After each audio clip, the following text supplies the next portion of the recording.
Hello, welcome to another of our podcast specials. These are usually a subject matter.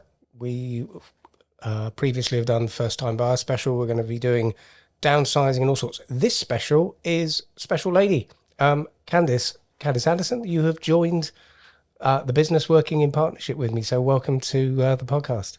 Well, thank you, Adrian. It's an absolute pleasure. Well, paid you well to say that. Thank you very much indeed. We met a couple of years ago. I was obviously not very good at telling you how good this could be working together, and it took a while for you to sort of say yes. But we met back up again in late March, early April. That's right. And you decided, yeah, feels right, timing's right. And I think at the time when we first met, my business was very new. Your business was very new, and quite rightly, you're thinking, no, I'm going to just do my own bit of business. But we realised that actually we'll be better joining up and joining forces. So this is where we are. Tell me a bit about you.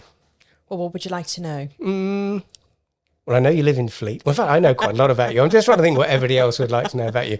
So you grew up in South Africa? That's right, Cape Town. Start from there and move on. Okay. And then we'll go through your property journey as well. And please feel free to cut me short if I go off on a tangent. We could talk about Cape Town as a Cape Town special, actually, but we won't do that We'll today. leave that out. Yeah, perfect. So, yes, I grew up in Cape Town, South Africa.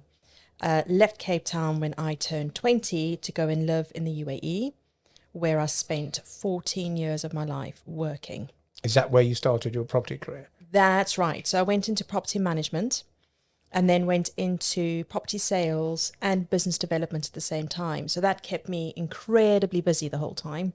And in the UAE back then, you would work 6 full days a week.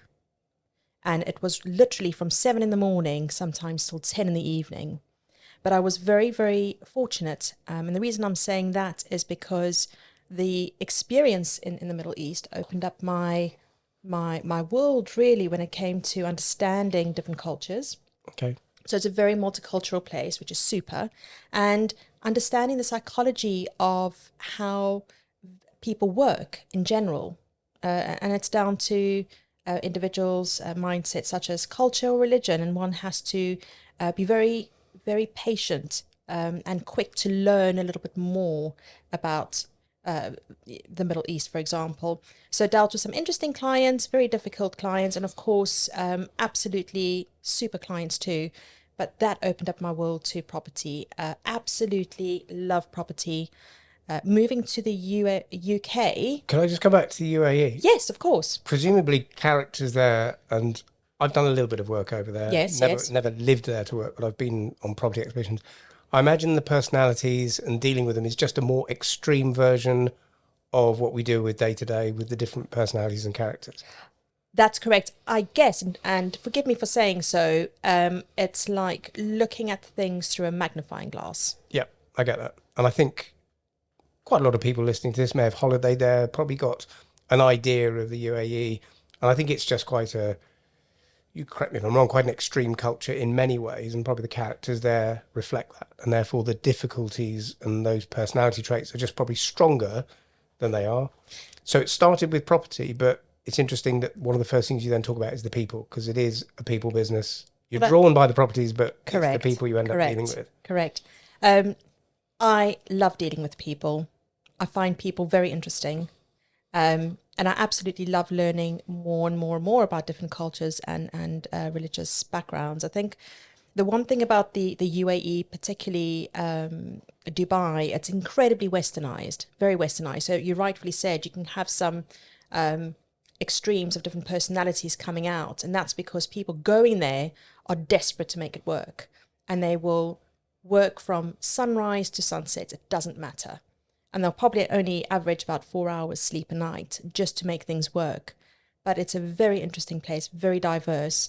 You will have experiences there which you would never have anywhere else in the world. So it's almost like a fast track learning. Massively. About property and about people. Absolutely. And about how the two work together. Absolutely. It can either make you or break you.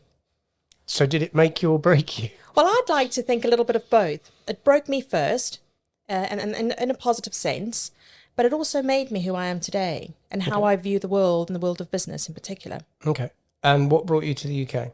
Well, besides my love for the UK, I married an Englishman. Oh, that's a good start. He's lovely. I've met John. He is a lovely, lovely man as well, and very well. He's not going to join us on the podcast, but he certainly joins us in sort of our business meetings and our social meetings together. So That's correct. I know he's a great support for what you do Yeah, as well. I'm very lucky. What have you found? We've touched on some of the more extreme elements of Dubai and the UAE. What could you summarize as perhaps the biggest differences between that market, that property market, and the UK property market? I would say so in the UAE, when things are going well, it's going very well. You'll be closing a property deal every single day. Okay.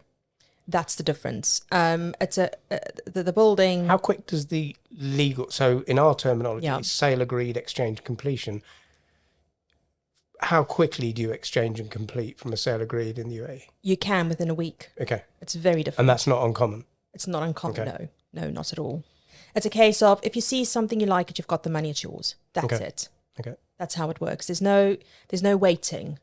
And if people don't do what they're meant to do, they simply don't get paid. And the commission structure is very different there too. So you are looking at earning 10 to 12% commission on a sale, which is massive if you're selling property every single day of your life. So vendors out there, when I suggest my fee of 2%, you'll realise that we are really quite reduced. And I will have you know, when you are selling a property, you can actually charge commission from both sides. Yeah. Now we won't discuss the buying agent role in the UK today. Yep. And the buying agent role is certainly one that's going to grow in the UK, one that we do already. We're already acting for some clients, but we could never take from both sides. No. But over there, and I actually think that's Which wrong. makes more sense. I think it's over wrong, here. actually. I don't think, you represent somebody. That's right. And 99.9% probably of UK transactions, you represent the vendor. The buying agent element will grow. I think it's wrong that you take from both sides. But that's I agree. I agree. I think it's very important to stick to doing the right job and taking commission from the vendor side if you are representing the vendor and not the buyer. So having taken 2 years to work with me, and I'm hoping it's partly working with me, but also working with the whole idea of the way the Keller Williams model works, what is it about that made you think, actually, I do want to work with you, and I do want to work within these sort of models that we work to and the way the business is founded? What is it about that drew you? Take me out of it for a second. What drew me is the fact that it's focused more on building relationships with the client, and that to me is the core of the business. So look after people. That's right. And business looks after itself. Absolutely. The biggest thing I always have in my mind is the fact that you can't buy back time.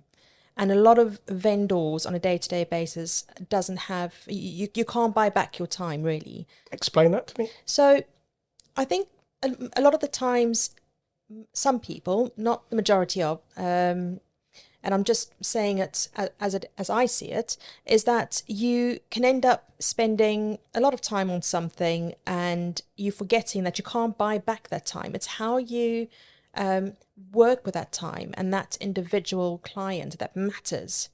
So by being more thorough with less people, that's correct. They spend actually less time having to do the property elements of it, but they're also more efficient in the way they sell their property, because that's certainly the way I look at it. We prepare well, we can respond very quickly to, we were talking earlier to a potential client who's going to have a look at a cottage, that if she really likes it, she's going to want to get her house on the market like yesterday in order to be able to buy that cottage. And we can respond to that as quickly as anybody, but usually we will prepare and plan so that somebody wastes less time doing their own work on it, or indeed being on the market unsold, which I still think is one of the worst things in the world to be on, is on the market and not for sale.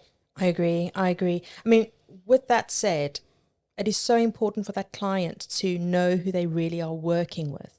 They need to be able to trust you and your judgment. How would you create that trust in, let's be honest, a business where estate agents rank somewhere below politicians and bank managers and taxmen? I would say we are very different, and that's why I actually enjoy working with you, because we both have the same mentality and understanding when it comes to how to work with the individual clients. I would definitely say spend time to get to know the client, get to know and understand what it is they are looking for, and basically what they would like to achieve moving forward. And there's people sell for many different reasons, as you and I both know, and one's got to be sensitive towards that. I think a lot of people go in, they just think about the commission, getting it sold, and that's it. Spending time with a client is more valuable than anything else. That's long lasting. So if you've got somebody, we all know at the moment the market is going through a change. There's an element of uncertainty. I know quite a lot of people who say, I'm just going to wait till next year. I could have a separate discussion as to why you shouldn't necessarily just wait till next year, because it's something that people do. Christmas is a funny thing. New Year's a funny thing. It's a line in the sand for so many people at so many different times. But if you knew somebody who says, and you couldn't explain to do differently, that they're going to sell in the new year, to me, they've got two options. They wait until February, March, and then say, we're ready to sell. They call a couple of agents around. It's on the market a week later, prepped a little bit. They don't really know the agent. They've taken a bit of a, lesser of two evils possibly, because they don't really know them. So the way I would propose it, which I think is what you're suggesting, is talk to us now, instruct us now, confirm that instruction. We get to know you, we get to know the property, we get to think about the property you might want to buy or move to. And then during that period before you sell, we then know each other well so that we can have proper conversations and discussions. Is that that's exactly the way? That's which is exactly presumably very different to Dubai as well. Very, very different. So you really got to know nobody. It was just boom, deal, boom. It's very quick. It's very quick. This is the person coming in today to purchase. They either like it or they don't like it. That's it. But over here, it's very different. And you presumably now prefer, whilst our market has its issues about slow speed of sale, the idea of a relationship-based business is one that really appeals to you.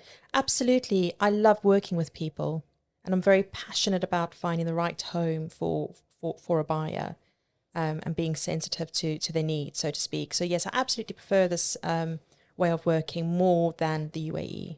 It's very different. It's simply just business in the UAE, but building relationships, it goes a longer way for sure. It's interesting as well, because we were chatting earlier about the recent instructions that we're about to take on when the summer's over, and you said to me, where did you hear about that one, or how did you win that instruction?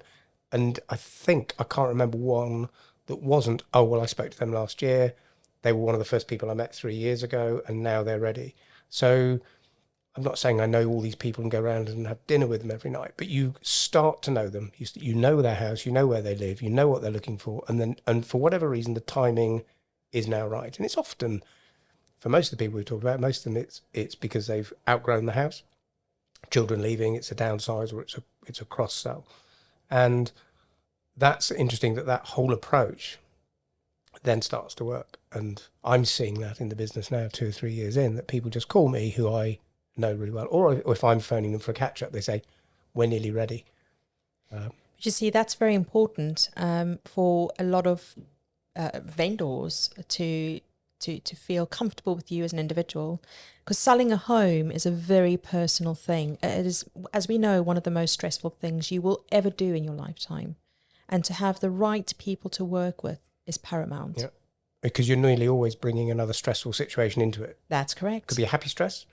Could be a new job, baby on the way, a marriage. It could be a very painful stress of death and divorce and separation. Exactly. The other thing as well is that, and I found this, we had this with a discussion last week with a vendor, because I had got to know them, I could have a fairly blunt conversation with them about the difference between living in their house and then selling their house. And the two are very different. It's quite a difficult conversation to have with somebody when you don't really know them very well. And you can try to put them and say, I'm going to now talk to you in the eyes of a buyer. A lot easier to say, I'm now going to talk to you as somebody who's got to know you. And I can tell you what I think we really should do to maximise how we're selling the property. So, it's very important. Brilliant. Candice, this is the beginning of, I think, a fantastic time that we're going to be working together. I know the next few weeks and months are going to be really, really important as we try and solve, I think, a lot of problems we've got in the property market at the moment, a lot of imbalance, a lot of uncertainty. And I think with the clarity we can give people, I'm delighted to have you working with me. And I think it's going to be a great autumn moving into the winter. I don't doubt that at all. And Adrian, honestly, it's my absolute pleasure and privilege to be able to work with you. Brilliant. So we haven't really discussed area.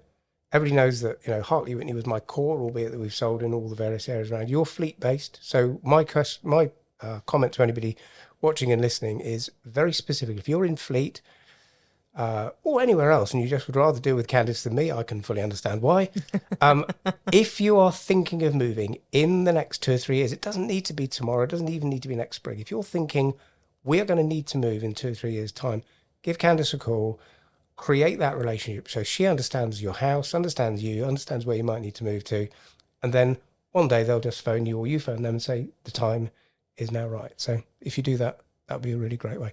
Candice, thanks so much for joining us here. Love these Buzz podcasts. Love the specials. And we'll be back again soon for another one. Well, thank you for having me. Pleasure.